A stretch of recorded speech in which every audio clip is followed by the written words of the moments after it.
तो प्रथम ये मुझे कड़े नहीं गली से गरम हवापर मुझे तेल नहीं गली तेल टे ज़्यादा नहीं कौन पाइना मुझे पियाजटा को जमी बिरयानी रे भाजुंट आम सेमती गोल्डन फ्राए करके पेस्ट करदी से मुझे तेल ज़्यादा नहीं जाइए। तो ये मुझे टमाटो ग्रीन चिल्ली अदा रसुण सब छोट छोट काटिकिना मुझे भलसे पेस्ट करदेवी। तो पेस्ट हो गलानी। तो ये मु पियाजटा हाई फ्लेम रे ताको टिके फ्राई करदेवी।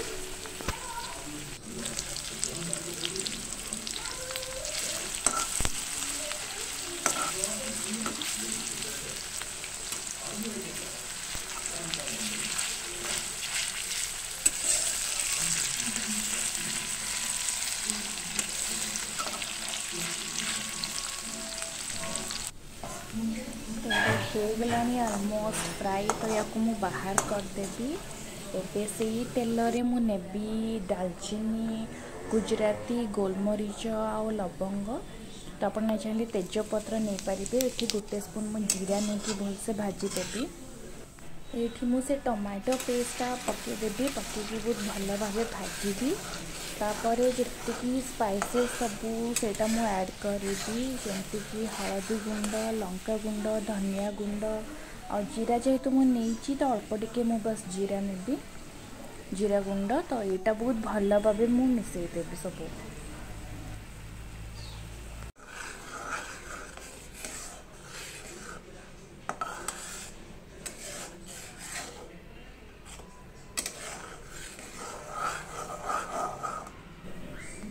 ये सी भजा पियाजटा मु पेस्ट कर देछि। बस बहुत अल्प पानी देबे पानी नेबेनी जदि भी चलिबो।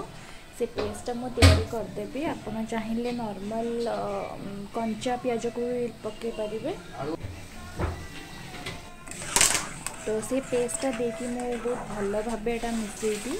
तो कंटिन्यू आपन को एमती ताको बहुत भल भाव भाजवा को पड़ो। एपटे मुझे पानी से मु लुण नहीं सेटा फुटिबा परे मुझे आलू कटा होइतिबा आलू से तापर फूलकोबी की मु छोट छोट काटिके मु पकई देछि। तो यहाँ टिके येलोइश कलर आसछि कहीं मु काटिके सेटा हलदी पानी रे भिजेकी रखी। तो दीटा टिके 50% टिके भलसे बॉयल करदेवे। तापर ये जो आम पेस्टा प्रस्तुत करछु से पकईदेवे। ता पूर्वर ये 2 स्पून दही देदेवे। आ मन रखिए गैस चूल्हे बंद करके या फिर पूरा लो फ्लेम रे ही देवे। तो ये मु बाहर करके देदेवी फूलकोबी आलू। तो ताकू ऑलरेडी मु 50% बॉयल कर देछि। तो यहाँ बहुत भल भाव मिसेकी ताकू भाजी देबे।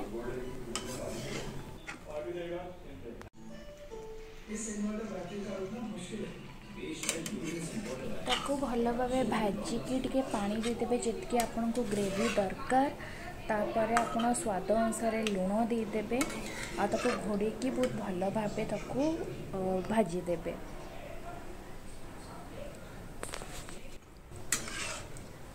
तापर लास्ट रे गरम मसला पाउडर देदेवे।